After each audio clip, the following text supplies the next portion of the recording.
Deal की जरूरत तो पीटीआई चेयरमैन को है, लेकिन दूसरी तरफ सियासी बयानियां बनाने की जरूरत तो नवाज शरीफ को भी है। आपको नहीं लगता वकास साहब? देखिए सियासी बयानियां बनाने की कोशिश तो उन्होंने की थी, इनके खिलाफ कोशिश की थी। तो उन्होंने अब कहा हो कि सकता आप है इस कि आने कोशिश वाले में टाइम में नाकाम हो पीटीआई से चुके हैं। इसको अटैच किया जाए।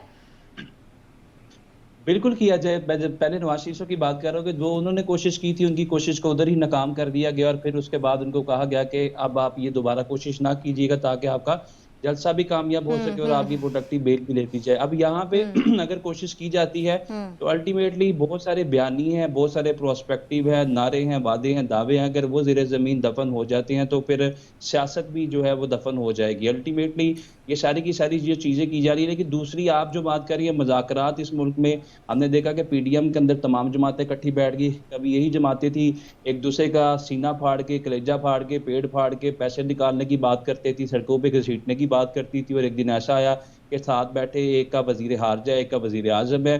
तो मैं यही समझता हूँ कि पाकिस्तान की सियासत जो है मुमकिनात की सियासत है, अनप्रेडिक्टेबल। पॉसिबिलिटी और प्रोबेबिलिटी हर वक्त बिल्कुल इसी तरह है। जहाँ तक कि चेयरमैन तहरीक इंसाफ की बात है इस केस के अंदर, I must say one thing in this regard, जिस तरह आपने कहा कि मुश्किलात में इजाफा हो चुका है, I must say one thing in this regard कि ये मुश्किलात में इजाफा नहीं बल्कि हुआ he is entirely into the hot water, he is facing music, is on the last leg. और ये एक बड़ा मुश्किल ओके। केस है इस वक्त जो इस वक्त ये पढ़ के सुनाया गया है चार्जशीट, और कि आप मजमूम मकासद के लेके आल दो कि इनके हल्फ के अंदर ये चीजें शामिल हैं कि आप पाकिस्तान के वकार के लिए, इस्तेकाम के लिए, बका के लिए, सालमियत के लिए अपने बेशक। हल्फ के अंदर जो भी इंटीरियर और एक्सटीरियर मामलात हैं वहां पे आप खड़ा होंगे, आप स्टैंड लेंगे और अपनी मर्जी के फैसले करेंगे। लेकिन सलामती कौंसिल के अरकान के साथ और ये सारी जब मीटिंग हुई उसके बाद ये साइफर बनी गाला में गया, इस चीज को सारा बेस बनाया जा रहा है कि आप उसको लेके एक जलसे के अंदर या मीटिंग के अंदर प्राइवेटली डिस्कस नहीं कर सकते थे, अपने अपने ओथ की वायलेशन की है। और अगर ये सारी चीजें साबित हो जाए तो पहले ही एक नाहली इनके सर पे लटक रही है, वक्ती तौर पे सजा तो सस्पेंड है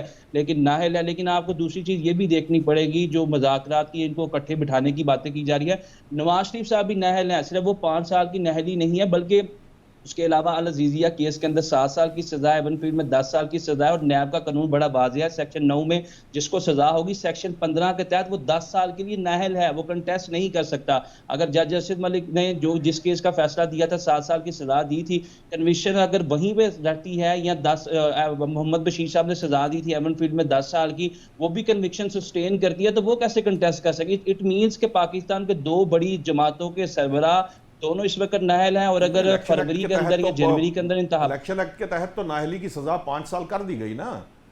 तो इलेक्शन एक्ट के तहत तो कम से कम वो नाहली की जो सजा जो ताउम्र थी या दूसरी सजा थे, जब नाहली की सजा ही 5 साल मुख्तस कर दी तो फिर कैसे होगा?